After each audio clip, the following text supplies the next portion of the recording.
Готовлю куриную печень с луком и сметаной на сковороде. У меня полкилограмма печени. Отправляю промытую печень в холодную воду в кастрюлю и после закипания варю пару минут. Воду не солю, а то печень получится жесткой. Вынимаю шумовкой, промываю под проточной водой и даю остыть под крышкой, чтобы не заветрилось. При отваривании печени уходит неприятный привкус, и отварную печень легче очищать от жилок и пленочек. А вы на канале готовим с вами вместе.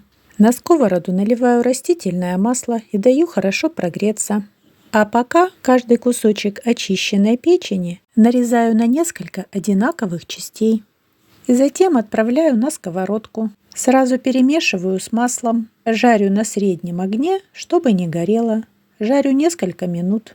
Когда печень слегка обжарится, добавляю кусочек сливочного масла, немного, грамм 10, пару лавровых листиков и несколько горошин душистого перца. Сливочное масло растаяло, и еще раз печень перемешиваю.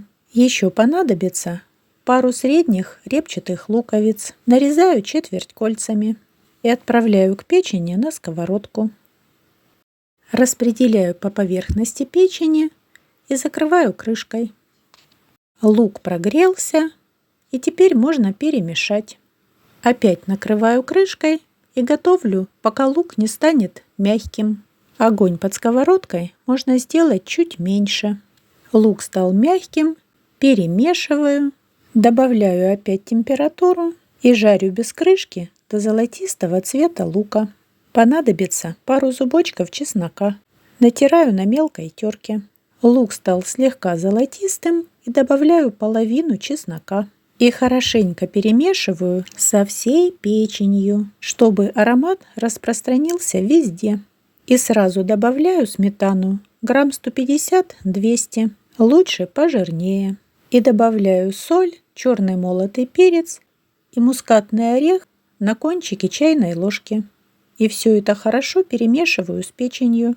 И как только сметана начинает закипать, сразу же добавляю оставшийся натертый чеснок. И сразу хорошенько перемешиваю. И последний штрих. Добавляю 1/3 чайной ложки 9% столового уксуса.